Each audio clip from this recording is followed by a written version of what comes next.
I'm Bob Shrum, Director of the Center for the Political Future here at USC Dornsife. With me is the center's co-director, Mike Murphy. Hello. Today, we welcome some of our extraordinary spring fellows for the first discussion this semester of our Bully Pulpit series. Mike and I will question the fellows for about 45 minutes, and I'm sure Mike will throw in some opinions along the way, and then we'll put this up for audience questions. Please put the questions in the Q&A feature on Zoom. Let me introduce the fellows who are with us. Douglas Brinkley is the Katherine Tsanoff Brown Chair in Humanities and Professor of History at Rice University. He is a prolific writer on politics and public policy. His latest book is a monumental study of the origins of the environmental movement, and I'll get to that later. Jane Coaston is a contributing opinion writer for the New York Times. Previously, she was the host of the opinion section's podcast, The Argument, and was a senior political reporter at Vox, with a focus on conservatism in the GOP. Ron Galperin is the former controller and chief financial officer of the city of Los Angeles and was the first openly gay official in this city. Tim Miller was a political consultant and served as communications director for Jeb Bush 2016, and then was political director for Republican voters against Trump. He is now the Bulwark's writer at large and author of the best-selling book, Why We Did It, a travelogue from the Republican road to hell. He joins us as the spring 2024 Bonnet Fellow. Two of our fellows couldn't be with us today. Michael Tubbs was the mayor of Stockton, who created innovative strategies to combat gun violence and homelessness and established mentorships for at-risk youth. He currently serves as a special advisor to Governor Newsom on economic mobility and opportunity. And Shannon Watts is the founder emerita of Moms Demand Action, which now has chapters in every state and 10 million supporters committed to gun safety and the prevention of mass shootings. She is the spring 2024 Barbara Boxer Fellow. We look forward to having both of them on campus and on future programs. So I'm going to start out with this. Tim, we are 2 days from the Iowa caucus and 5 days from the New Hampshire primary. In Iowa, Republican turnout for the caucus fell from over 180,000 in 2020 to 110,000 in 2024, which may reflect both brutal weather and a degree of disillusionment among Republican voters. Donald Trump did win over 50% of the vote, defeated the second place Ron DeSantis by 30%, with Nikki Haley just a whisker behind. In theory, we're at the beginning of the GOP nominating process. But let me ask you this question. Are the Republican primaries already over? Yeah, thank you, Bob. We plotted this backstage, Mike, so that we could rub in how much righter I've been about this than you when it comes to the Republican primary. No, it's over. Yeah, it was probably even over before it started. I don't wish that this was to be the case, but the only potential alternative option that anyone presents is Nikki Haley. And the theory of the case there is that Nikki Haley wins a surprise victory in New Hampshire, which I think is possible. But that would happen on the backs of undeclared voters and one of the most moderate and college-educated Republican electorates in the country, probably the most. And that is just not a path to winning the Republican nomination. And even if you look back at history, the best example, now I'll give Murphy a compliment of the 2000 McCain campaign. And then he only goes on to win only other New England states, Michigan, that at the time had also had an open primary, in his home state of Arizona, right? And Bush wins relatively handily. Obviously, it was more of a competition than we're going to have this time. Trump wins every demo in Iowa. Polk County, which is where Des Moines is, Trump wins 38-27 over DeSantis, an 11-point victory. If the entire state of Iowa was Polk County, Trump would have still won the largest victory in the history of the Republican Iowa caucus. So, it was not just the rurals. It's not just the evangelicals. Even in the area where he should have been weaker, he won overwhelmingly. So it's depressing that the party has decided that they want to get in line behind him, but that's just kind of the state of affairs. I do think that the voter turnout drop is notable. Hopefully it means that the excitement level is down for Trump. Possibly, like you said, it could have just been a weather situation. I think that's a data point to watch as we move forward. The other encouraging thing to watch, I think, is that the Nikki Haley voters seem very hostile to Trump. very hostile. So I think there's a possibility that once reality sinks in for many of them, that might end up helping Biden's ballot number in a couple months. So those are my big takeaways from Iowa. I'll chime in under the old rule of one-sided. You get to respond to any gutter attacks you might have heard. Yeah, the truth is, I mostly agree with Tim. I think there was a very long shot path to beat Trump. I wasn't sure who might bubble to the top to take that shot. It turned out to be Nikki. I think she bubbled to the top more based on the weakness of everybody else. And that involved an expectations bump out of Iowa, not winning it, but being second place, the challenger, winning New Hampshire, and then going on to win South Carolina, 2 back-to-back losses. Only way to stop the steamroller. And she's done a magnificent job, starting with her salute to the Confederacy back in in New Hampshire a few weeks ago, of screwing that up.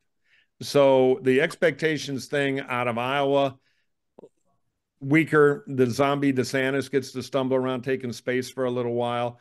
But it is really her lack of an ability to square on confront Trump, not in a Christie head-on way, but a time to make a change, replacement way, that has really put her in trouble. Now she's in a fight about whether or not to debate in New Hampshire. The way McCain back in 2000, we got our original grip there, was that Bush had also blown off an early debate, insulting the sainted voters there. It's a very parochial state. There is some energy in the old joke that the best campaign slogan in New Hampshire is screw Iowa. I think it's still possible she can win the New Hampshire primary, mostly because, and Tim alluded to this, over 45% of the voters in it are likely to be independents or even a few Democrats. So, her problem is fundamental. She doesn't have enough Republicans. And while I think on paper she had the ability to bounce into a state where she won 2 governor's races, she's sure gotten in the way on that. And Trump's got a lot of cards to play afterwards. So I think her long shot is becoming a super long shot. I think there's a good chance now she'll lose New Hampshire, which will end the race. And if she does, it could be an isolated fluke unless she can figure out South Carolina. And I'm just not seeing the toolkit from her. I've never been a big Nikki fan, which I've been clear about, but compared to Trump, she's Gandhi. So I've been for her. But I think she's showing a lack of courage and ability to thread this needle correctly. And so I would not be surprised if a week from now, Trump is the lockdown nominee. He's close to that now. Doug, you want to weigh in on this? Just that growing up in the Midwest, I always had a bit of a romanticized feel about Iowa, and I still do. Anytime I've gone there for the Iowa caucus, I always get these indelible memories of the little towns and the people. And the great novelist Jack Kerouac used to say, Iowa, where they let the children be children. And I've been surprised and disappointed that the Democratic Party is just pulled out of Iowa. I mean, our Secretary of Agricultural Day, Tom Vilsack, Democrat, Iowa, the great Senator Tom Harkin, who we're all friends with, or John Culver, Senator, with the Democratic Party just bailed on it. And I felt that, I knew it. It wasn't the right demographic for today's Democratic Party. But I went to Des Moines, probably October, and circulated doing a few things, and everybody was for Trump.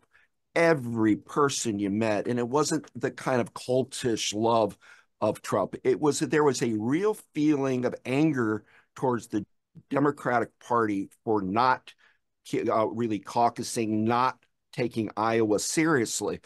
And I also grew up, when I said Midwest, in Ohio, a town called Perrysburg. And I know many people that I went to high school in Wood County, but near, rural, that voted Obama twice.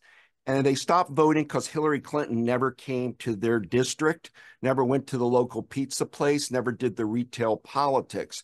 So, what's surprising me is how quickly the Democratic Party just threw away a potentially blue-purple state. It's red now. And it made me really think, where does Trump's going to win all the, we know, go through the Great Plains states where he's going to win. What's on the table for Joe Biden? Or whoever the Democratic nominee is in the Midwest. And Wisconsin's the big, day-glow prize right now for the Democrats. Kamala Harris is going in there January 22nd to try to do a big speech on women's movement, about bringing back Roe v. Wade and all that. I haven't seen her track yet in those ways, but she might. But Michigan, you're seeing Biden trying to do anything to stop hemorrhaging there. Ohio's red, Indiana's red. Of course, Illinois is always a blue prize. The point being, I'm watching Iowa thinking, he didn't just win the Iowa caucus. He just grabbed, Iowa's done. It's no longer on the electoral map in the general election. And then he cut to New Hampshire coming up. And I don't think Nikki Haley's going to win there. So I'll make my prediction. I think she's going to do well, come in second. But this is a Trump Republican Party. There's no question about it. And so a lot of what we're doing now is you're going to get low ratings on cable, except for Fox News, because a lot of Democrats don't want to stare at CNN or MSNBC and watch Trump score prize after prize. As the calendar comes, there's no Joe Biden, and Trump's rolling with momentum. And then he does his courthouse, raps and gets more media attention and more. It's becoming a very tough environment for the Democrats because nobody seems to be able to know how to slow down the Trump steamroller. Nikki Haley will be interesting. I did notice that she is on a short list of women that Trump might pick. I doubt it. He'll pick her, but Steve Bannon and Rand Paul or going a group of Republicans are never Nikki people. I think Trump will put her on a short list just to keep her on there, try to keep whatever her support is within the Republican family, so they don't jump for one of these third-party candidates. I'll be interested in New Hampshire to see the play up in that part of the world that Robert F. Kennedy Jr. gets in New Hampshire. Is he meaning are people there disgruntled and would go to a third-party candidate in a state like New Hampshire? What would the number of, let's say it is a Manchin and West and Kennedy? I'm just fascinated of what kind of numbers these people are going to get. And I am by just saying, there is no analogy when you're dealing with Trump because you can't consider him a former president. Really, there's the President's Club, all of them, even the bad ones, even James Buchanan, and then there's Trump. And Trump is playing on the outlaw tradition in America. He's Al Capone. He loves being compared to gangsters and Al Capone. And, you travel around America and you go to like gift shops and all, and you can still see artifacts of Billy the Kid and Al Capone and John Dillinger and, the people that take on the authorities.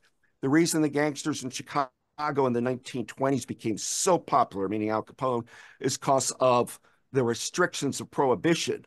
People wanted their alcohol, and Al Capone was providing it. And I don't know if we've caught up with what COVID means in this election, what the lockdown meant for small businesses, what's the psyche of the nation where their kids had to go remote and all that, because I'm noticing as a history professor, this generation right now at universities are different than the others. There's an anger that they're putting up two old timers, Biden and Trump.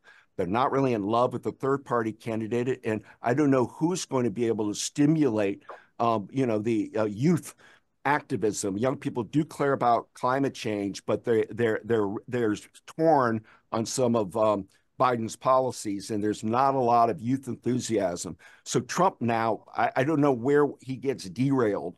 I'm looking for it if it happens in a court, but he seems to be part of that Roy Cohen school of kick the legal case down the road, and he has the Supreme Court ostensibly backing any action that happens before the election. So the big question is, how do you slow Trump momentum down?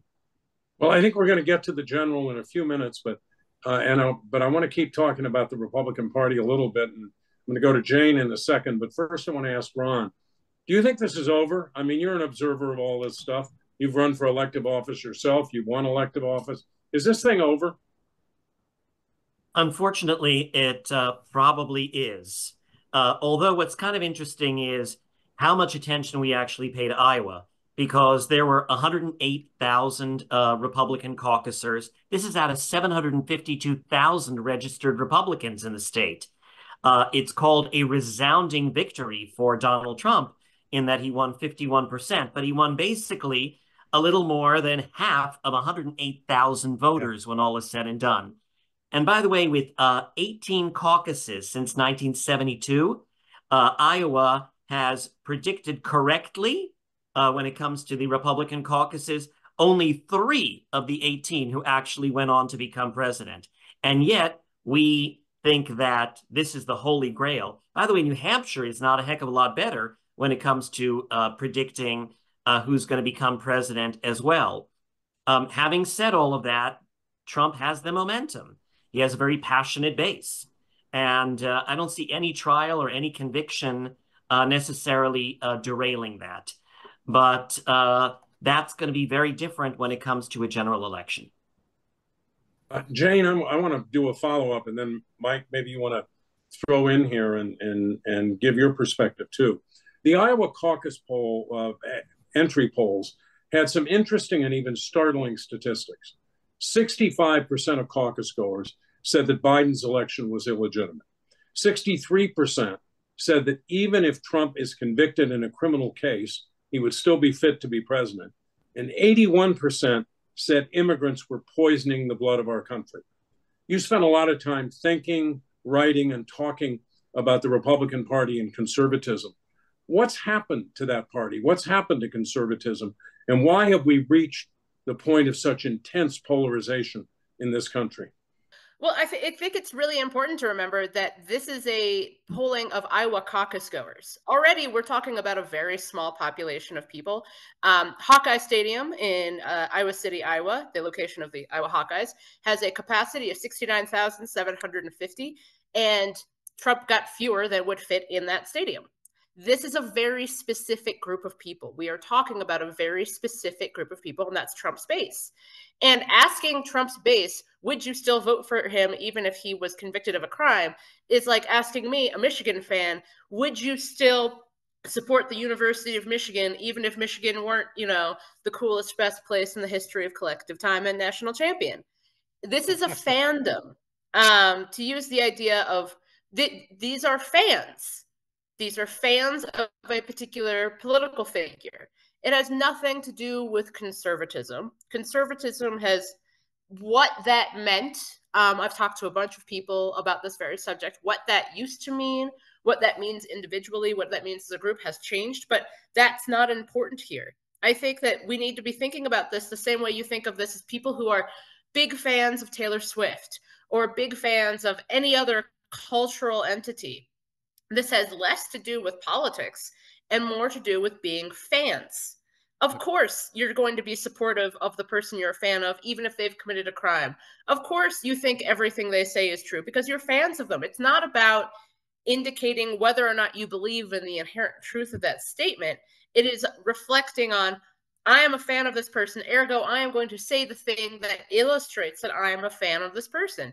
There was a woman who was interviewed a couple of days ago before the caucus who said that, she'd walked over glass to vote for him. And of course she would say that because that's what you say when you're a fan of someone. And I think it's really important to make this very clear that this is not the group of people that will be determining the presidential election in November. The people who will be determining the presidential election in November are the people who are not watching this and who do not care. The people who are, for lack of a better term, normal. People who watch football, people who are paying attention to any number of things going on in their personal lives rather than in politics. I'll just chime in. Look, I fundamentally agree, and I think Ron made a good point. This thing is so leveraged up that 60,000 people who come out in a blizzard, and I was there, by the way, driving out to Cedar Rapids, where I attended 2 caucuses in Johnson County. The only one Nikki won by 1 vote. I'll claim no Chicago-style involvement.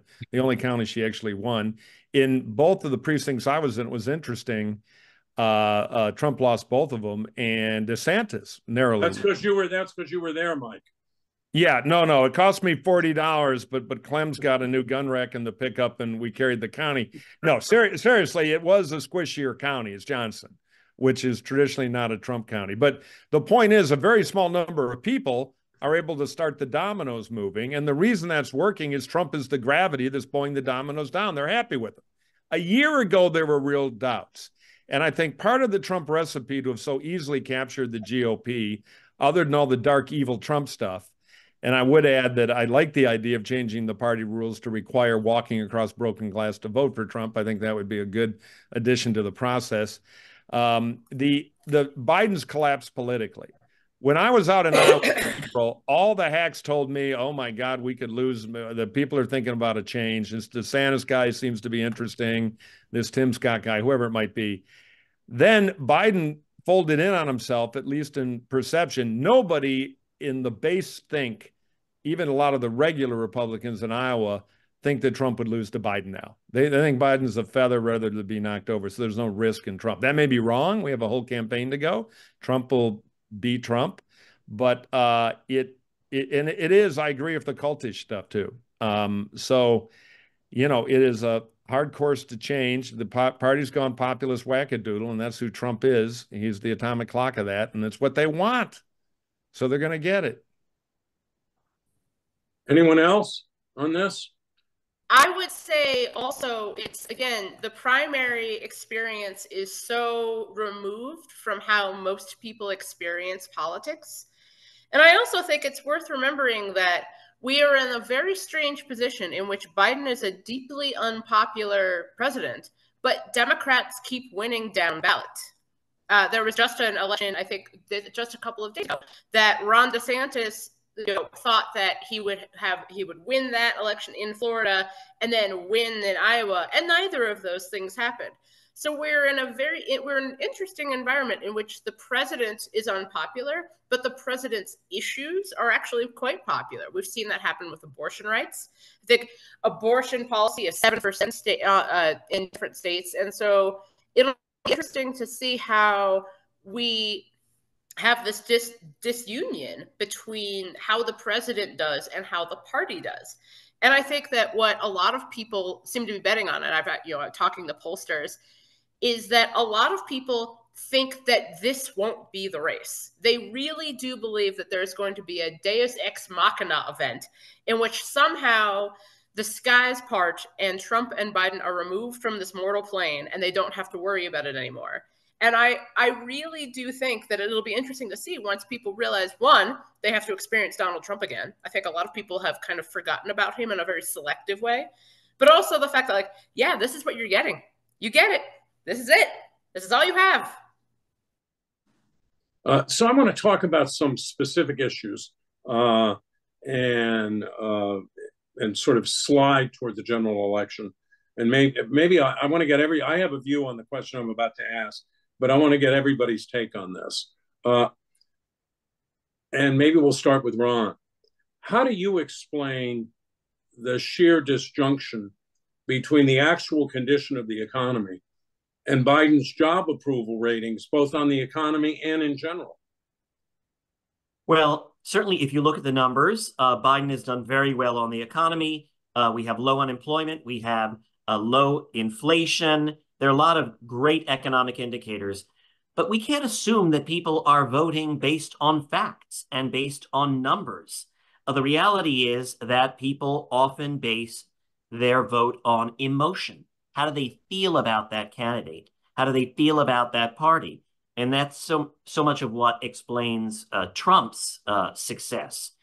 So Democrats always seem to think that if you just put the facts in front of people and if you just show them the statistics and explain to them why they are in alignment and why Biden may be good for them, that will change that voter's mind. But that is often not the case. So right now, people are not happy from an emotional point of view, I think, with Biden. Although once we have solidified what this race is, and as Jane said, that it becomes really clear that it's about these two candidates, about Biden and about Trump, they're going to all of a sudden get renewed with a memory of what a Trump presidency was like. And I think you will perhaps see a different viewpoint that people have about Biden as well. So, Tim, how do you explain the difference between the reality of the economy and the way people perceive it, especially given that they say their own finances are in good shape? Tim, you're off. You're muted. Sorry, I don't think it's all emotions and disconnect. I think there's some of that. And I think there's a partisan element to this, right? I think that a certain percentage of the electorate who is consuming only conservative media and has become a fan, as Jane put it, of Trump, is going to say everything's bad because that supports their need to support their man. And I think that there was always a little bit of that, but I think that the number of people who are responding to these polls in purely partisan manner has increased significantly over the past 10 years. I also think, though, that inflation is uniquely pernicious and uniquely problematic for politicians. If you look around the globe, basically every politician, basically every leader around the globe has low approval ratings, with very few exceptions. If you have an unemployment rate of 8%, like that affects 8% of people. I guess a little bit more than 8% because it affects their family and affects their friends. But like there are some people who are going about their lives when unemployment's at 6, 7, 8%. When inflation is up, and everybody's grocery bill's up and everybody's dinner bill's up, that affects everybody. And it's an annoying reminder every day. Every time you go to the coffee shop, you're annoyed. Every time you're at the grocery store, you're annoyed. And so I think there's a low level of annoyance in the economy that is pervading everyone. And that's before you get to the fact that in order to fix the inflation problem, we had to raise interest rates. And so anyone who has an aspiration to move or to buy a new house, all that seems very, very expensive right now because of interest rates, because of housing prices. So I think that there's some reality mixed in there. I think that there's a hope that there will be a lag effect, as people kind of get used to and become less annoyed with their grocery bill, particularly because a lot of people's wages have gone up as well over the course of this period. And hopefully that lag occurs sometime between now and November. Yeah, well, there is some historical evidence that it takes 6 to 9 months for the reality of a changing economy to sink in. Yeah. People forget that in the fall of '83, for example, Walter Mondale was 8 points ahead of Ronald Reagan. And a year later, it was Morning in America. But Doug, you want to weigh in? And then Jane, I'll go on to the next question. Yeah, well, look, I think Biden in history has a pretty good one term, except what are we doing in Ukraine? What's going on in the Middle East? Are people feeling more anxious, more fearful? They are, just because of world events. But I think on the economy, Biden's just going to have to do a lot better. I did some commentary when Biden went to Valley Forge in Pennsylvania, kind of doing an old style speech, a lot of American flags behind him, and trying to remind everybody about January 6th and what's not going to be on the ballot is the difference between democracy or authoritarianism. That's what you're voting on. And I thought it was a great speech. It was written well, he delivered it well, but it had about a one-day media cycle, and it's disappeared from memory. And Biden's schedule is very sparse, due to age, due to perhaps strategy, due to staff, but he's not seeming to be this energizing, galvanizing figure right now. If he goes somewhere, there isn't this sort of kinetic excitement. And I think we got to dig deeper into the failures of American democracy, or put this way, or what we're using fan, and I talked about, Capone, we're talking about a celebrity and the power of celebrity and influencers in this political cycle right now. And, Biden in that way doesn't seem to have some factor going on for him. He's not a great orator. He doesn't give good, quick bites. And the cameras are running everywhere, every moment. So what is going to be his bite is him looking lost in a room, and that's going to circulate in a viral fashion. So the question for Biden, I think, is kind of what you guys are just getting at. How do they prove that the economy is really great? It's going to be a big piece, but Bidenomics is not a term that worked. I'm sorry. I mean, they obviously were piggybacking on Reaganomics and wow, we're going to do Bidenomics in some way. I kept thinking of, Gerald Ford's whip inflation now buttons. I mean, I'm not envisioning mobs holding Bidenomics signs and creating this sort of momentum. Maybe at the Democratic convention they will. So I think it's about Biden finding something that he's associated with. I do presidential history. And when you say a name, what do you think of? Right now, if somebody says Joe Biden, what do you think of? And the answers aren't really good. Most people aren't saying, oh, he really helped our economy, thank God for Joe, or he's really tackled that beast of climate change. People in politics might talk about infrastructure, but then there's the memory of getting out of Afghanistan that didn't go well, and the craziness of the world at our time. And we're no longer on, as you all know, a hourly news cycle. It's about every second things are changing, and Biden seems from another era. So he's going to have to really motivate young people. Women have to get a new crusade going in an incredible way. And he's going to have to re-energize himself with the Black community, which I don't think he has, because Trump is going to peel off some Black voters, not many, but enough that it could cost a state like Georgia, or could cost a state like Michigan. I'm not feeling Biden adding voters. I'll close by saying I'm going to be neck and neck. We all know that in the fall. If it's Biden Trump, it's going to be back to, Gore Bush or whatever one you want to pick. It's going to be tight, and it's going to be a new cycle come the fall, but it's also beginning time for new internet mischief and, tricks coming out from all places around the planet right now in the cyber world. And it's very hard to predict, but as it's going, the kind of momentum Trump's getting as a celebrity, an A-list celebrity, he lands and he's got the hat and people are feeling somebody importance in their state. That's not happening when Biden and Harris go somewhere right now, unfortunately. Yeah, the one thing caution I would put here is that the press and the pundits largely derided Biden in 2022, and for that matter in 2020. Yeah. But certainly in 2022, for talking so much about democracy, so much about January 6th, and so much about Dobbs, and then the overthrow of Roe v. Wade. And then the exit polls indicated that those were the big factors that stopped the red tsunami from happening. So I'm not sure he's making a mistake talking about democracy. Jane? Not a mistake. It just has to be, I think, a larger, plate of things that there he's doubling down on that for all the right reasons, but I don't think the economic message is getting through. Yeah, Jane, what about this disjunction between economic perception and economic reality? I think it's going to take some time. I think that the events of the pandemic were so dislocating for so many people. But for some people, they had the best economic time of probably their adult lives during the pandemic, in part because of some of the checks that they received. And I think that there's a real disconnect between how people are doing and how people feel as if they're supposed to be doing. But I will also say, it was interesting, Doug, that you talked a lot. You mentioned talking about the pandemic, that so much of Ron DeSantis's campaign was about COVID and talking about the pandemic. And it didn't work because I think for most Americans, we're doing the thing that we did after the Spanish flu epidemic. We're just never going to talk about it again. We are just going to wander into the future and never discuss it. And we will all move on in the way Americans do. Like Midwesterners, we will just bury it under lasagna and never talk about it again.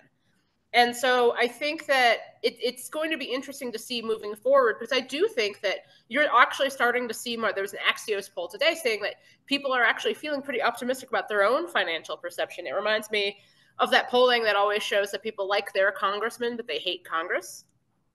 But I also think, like, let's just recognize that there's a lot we don't know. We expected a red wave in 2022, and that didn't happen. There's a lot that can happen between now and November, especially because I think that one thing that I really want to avoid is, there are two things. That's one specifically with Trump and one with just punditry. The pundit's fallacy is believing that whatever is happening is because of the thing that you happen to care a lot about. And what I find to be a Trumpian fallacy is that gravity doesn't apply to Trump. That Trump can do literally anything he wants and it will always work for him because of, I don't know, an act of God. And I think that there are a lot of people for whom 2016 was such and I think it was for me as well, was such a mind-altering experience that since then, every election he's participated in, even tangentially, has seemed as if he's just going to be able to keep growing momentum, and all the gravity will turn towards him and he'll obviously win. when actually Donald Trump hasn't won an election since 2016.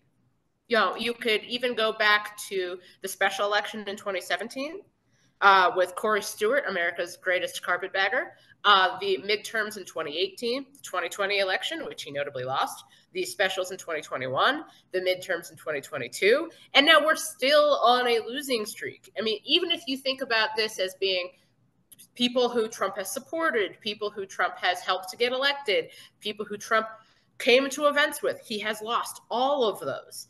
And so I really want to make sure that we avoid the idea that whatever Trump does must work because it worked that one time. I also think that some people may have, if you haven't been paying attention, I'm sure Tim has, but if you haven't been paying attention to Trump on Truth Social or just in general, he sounds insane. Like, he sounded insane to me in like 2015, 2016, but there was like kind of a veneer of populism. It sounded kind of like if you let Pat Buchanan get into the liquor cabinet. But now it doesn't sound like that anymore. He sounds utterly disjointed, utterly untethered from the actual issues that even his people who his biggest supporters care about. McKay Coppins had a great piece in The Atlantic talking about how people should go to a Trump rally. And a lot of people saw the headline and said, no, understandably. But I think he got at something that, like, it's changed. It's, you know, even the people who are the biggest fans of him are leaving after like the first half because he just sort of rambles about things. And it's very disconcerting. And I think that part of why I actually don't mind when people air his speeches on television is because he's not Rasputin. He does not have that impact on people. What he sounds like is a person who you would avoid on the street.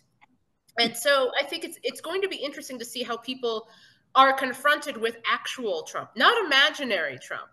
Because I've been really struck by how even the fact that he was president for 4 years, people have still been able to construct a version of Trump in which he's there's a, you know, this kind of online thing of like, maybe Trump would be secretly pro-Palestinian, or maybe Trump would be this or that. When you're confronted with the actuality, it's like, no, this is what you've got. This is who you get. And I think that there are a lot of people within the Biden campaign who are saying like, yeah, like, you know, anything sounds better than what we have right now. There's been all those polls that are like, oh, a generic Democrat cleans up. Well, you know, find us one. So I think that it's very difficult to avoid taking 2016 as being the template for the future. But I also think it's worth remembering that this is different. 2024 is different. The issues going forward are different. And these candidates are going to be different than they were when 2016 and 2024. And with specifically to Trump, his issues are the 2020 election. That's what he cares about. That's what he thinks about. He's not talking about working class issues. He even wasn't talking about that in 2020. If you remember all of his conversations about the beautiful boaters, I think that it's going to be really interesting and really difficult to avoid trying to make the past prologue, but it just isn't. And it's important to think about this moment at this time with these candidates as who they are right now. Okay, I want to get to a couple other substantive issues and leave time for audience questions. Aid to Ukraine is currently stalled. Aid to Israel is under attack. And the Speaker of the House says he doesn't want to do anything about the border until Trump is president. What changed once stalwart U.S. support for Israel and Reagan-esque opposition to Russian aggression? What are the consequences of that in policy and political terms? And in terms of the border, is Speaker Johnson more interested in having an issue to run on than in solving the problem? I mean, Tim, you can start.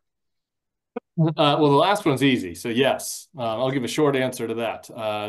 Mike Johnson's more interested in the issue than solving the border. It was interesting to see John Thune in the Senate actually bring some facts in this week and say, well, actually the opposite is true. If we actually care about the border, we could never get this deal under Trump, because the Democrats would never go along with some of the draconian border policies that they're willing to go along with now to get this deal done, you know, if Biden wasn't president. So I think that there still is hope that the Senate will cut a deal and then that some pressure can be brought to bear on the House, but we'll see. I'm deeply pessimistic about Ukraine.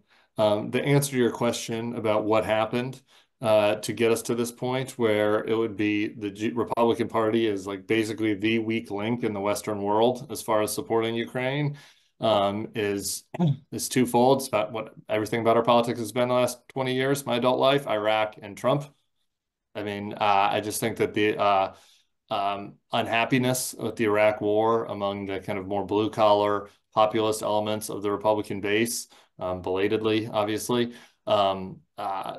you know, and then the demagoguery of Trump has turned this party, you know, from the bottom up, with the exception of Trump, into a very isolationist party, and kind of going back to the Republican Party roots from the 30s, really. And so the strain was always there. It's not that new, but it's been reanimated because of Iraq and Trump. And, you know, and I think that when you talk to Republican voters, if you go to rallies, Trump rallies, I mean, this is now one of the top issues they bring up. It's immigration, wokeism, and not getting involved in foreign conflicts. The Ukraine thing has the added wrinkle of being kind of tied up in the Trump impeachment, and like there are a lot of conspiracies out there in the Republican base about Ukrainian corruption. So I'm mildly optimistic about a immigration deal that comes from the Senate. I'm extremely pessimistic about Ukraine. I don't, it's hard to see where the funding comes from for Ukraine at this point. Anyone else have anything on that? Any disagreement? If not, I want to move on to another issue. Go ahead, Ron. I'll chime in with two quick things. One is, if you ask the typical American, even typically well-educated Americans, to find Ukraine on the map, good luck. Not going to happen for most. If you ask them who is the name of the president of Ukraine, Zelensky, of course, how many could actually name him? So I think Americans, for the most part, are relatively disengaged from what's happening in that part of the world. And also attention span, while it was #1 in the news for a long time, isn't now. Yeah. And so the imperative, I think, for a lot of American voters in terms of supporting Ukraine has been seemingly eroded. When it comes to issues of support for Israel, I think that definitely we've seen among younger voters a real diminishment of that. At the same time, you look at at what Bernie Sanders brought before the Senate just the other day in terms of trying to change how aid to Israel, much of it is, by the way, not aid, but actually purchase of weapons. And he got just 11 votes, including his own, in the Senate. So I don't know that that speaks to any kind of erosion at this time. Doug, I want to ask you about another issue. Your book, Silent Spring Revolution, is a compelling, definitive study of the origins of the environmental movement, which were surprisingly bipartisan compared to what we see today. Today, climate change is often a sharply partisan issue. What happened? Well, you know, in American history, we had really 3 environmental movements, although conservation was the word. One under Theodore Roosevelt from 1901 to 1909, one under Franklin D. Roosevelt from 1933 to ostensibly 45, but it really ended in 42. And then Kennedy, Johnson, Nixon years, the long 60s. And it was bipartisan. I mean, Richard Nixon had no interest in the environment, but things like the Santa Barbara oil spill, the Cuyahoga River catching on fire started, and the way the media started covering the environment as a main game, you know, front parlor issue. It started becoming deeply bipartisan, to the point, Bob, that in actually, it was this December, just days ago, the 50th anniversary of the Endangered Species Act. You know what that passed the U.S. Senate by, the Endangered Species Act? 92-0 in the Senate. Nixon created the Environmental Protection Agency, not a weak one. He put William Ruckelshaus. It had Keith, basically busting polluters, going after corporations, with Nixon worried about it, but greenlighting it. Nixon bans DDT. It's a different Republican Party on terms of the environment. What happened? What happened is in 1973, that Arab oil embargo hit, and it started becoming not just about an environmental wave. It got shut down by the discussion of energy, environment, which do you pick? In the energy lobby, coalesced along with Lewis Powell memo, meaning groups on the right started being hatched. Heritage Foundation and Cato for Libertarians, American Enterprise Institute, and the Mellons, and it's an endless group of anti-environmental, conservative, pro-business, pro-chamber of commerce types that started fighting against environmental regulations, which they thought as being socialism.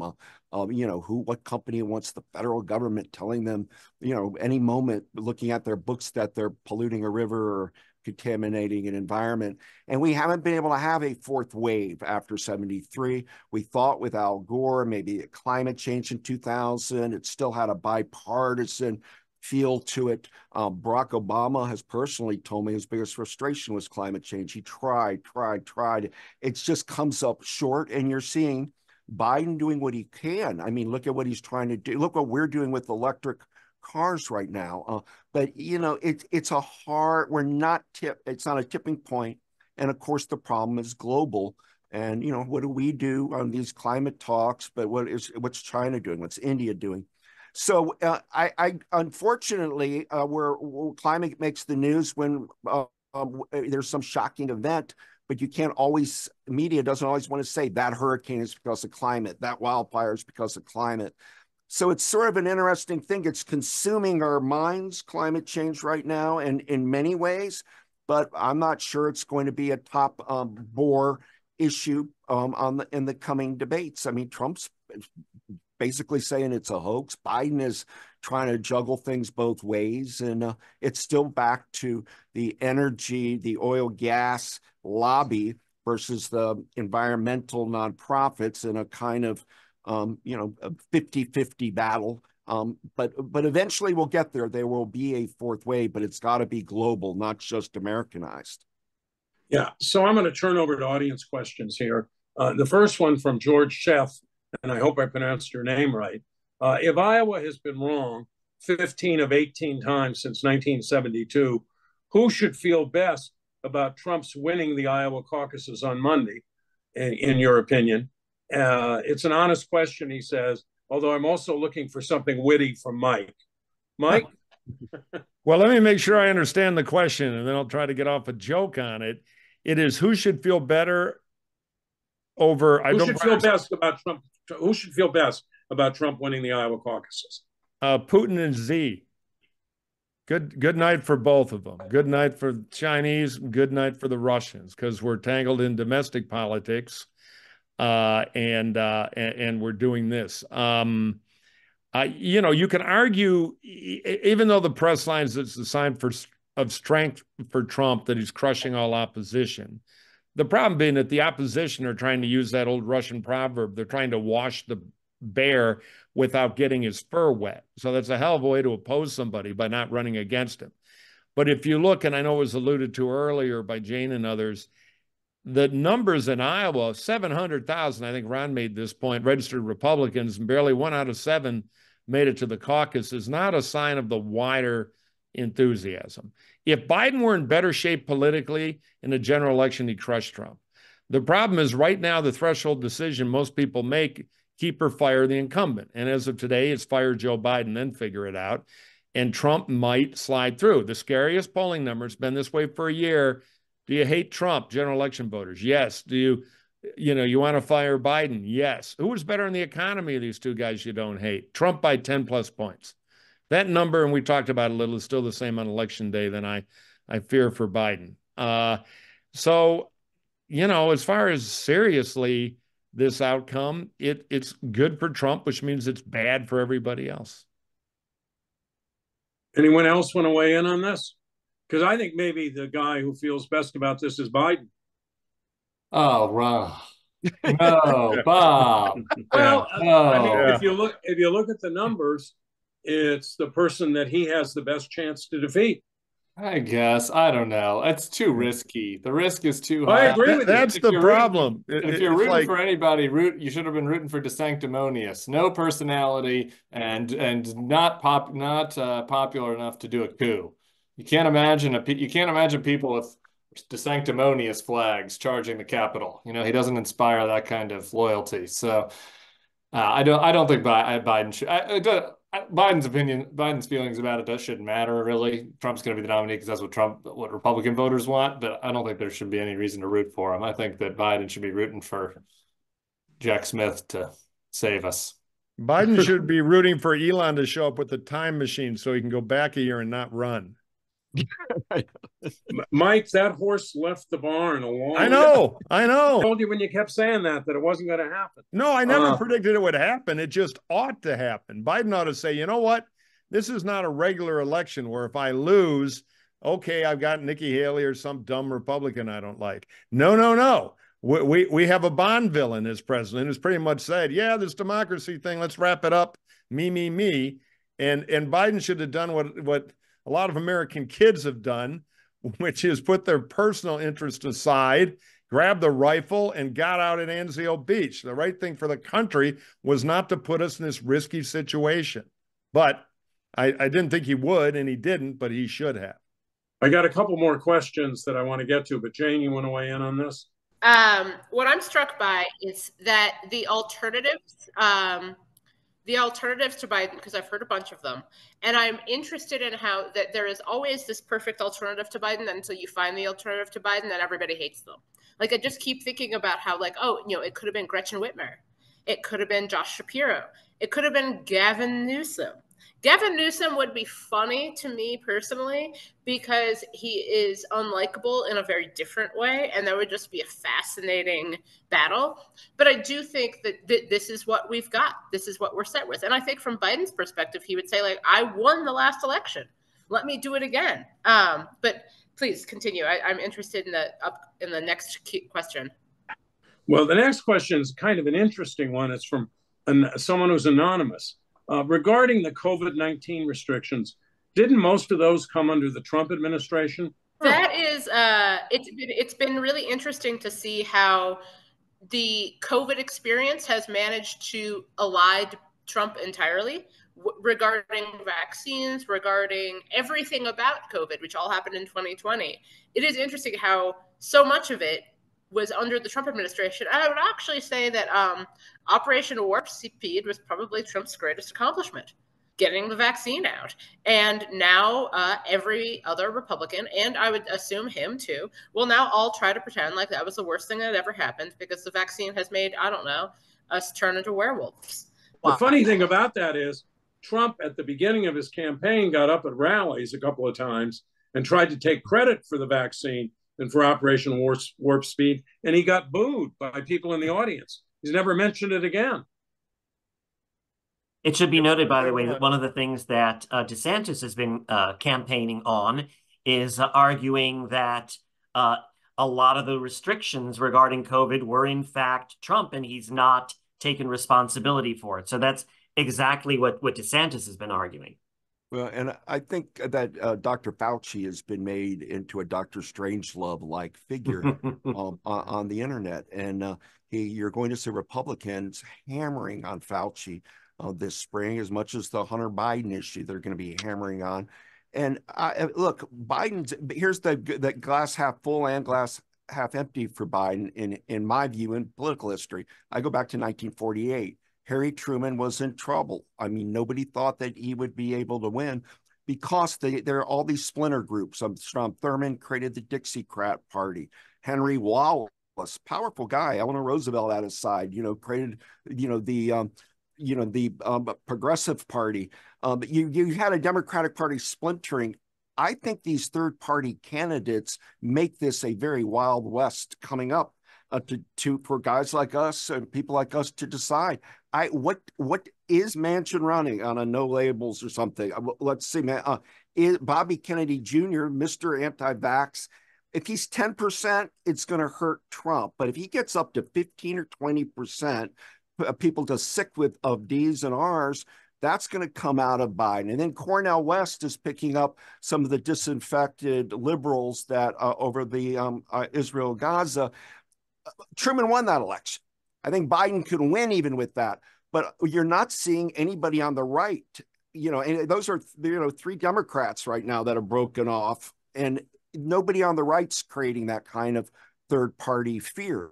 And so I don't know how this can play out, because one, you know, we know what happened with Ralph Nader in Florida in 2000. I mean, 1 point here, 2 points there, and it could do damage to Joe Biden.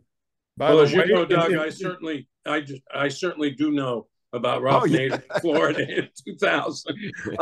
So by the way, just quickly, Bob, if I can, in the spirit of dark irony and God having a wickedly cruel sense of humor, and just to drive poor Bob crazy, I wouldn't rule out Trump picking RFK Jr. as his VP.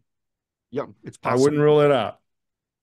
And that'll be the twisted, sick end of the COVID story. By the way, Trump doesn't get enough credit on COVID, because if you had it and needed to get a hospital bed and you couldn't, if you would drink enough bleach, you could definitely get the hospital bed. You'd be blind in a coma, but you'd get the bed. He'd solve the problem. Yeah, there's a new study that shows using hydroxychloroquine probably killed 17,000 people. This was I want to thank all our panelists. Is a great way to kick off the semester. And I want to thank our audience as well. We invite you to watch our next event, which we're sponsoring with our partners Fox 11 and Politico on September 22nd at 6 p.m. The first debate among the top 4 contenders for California's open U.S. Senate seat. Steve Garvey, Barbara Lee, Katie Porter, and Adam Schiff will all debate on the stage at Bovard Auditorium. Then on January 30th, please join us by the way, you can watch that on Fox, or you can watch it on Facebook Live. Then on January 30th, please join us for our annual Warschaw Conference on Practical Politics, which will focus on the 2024 election and some significant underlying trends in our politics. The conference will feature leading political and journalistic figures from across the nation and will again be co-sponsored by Politico.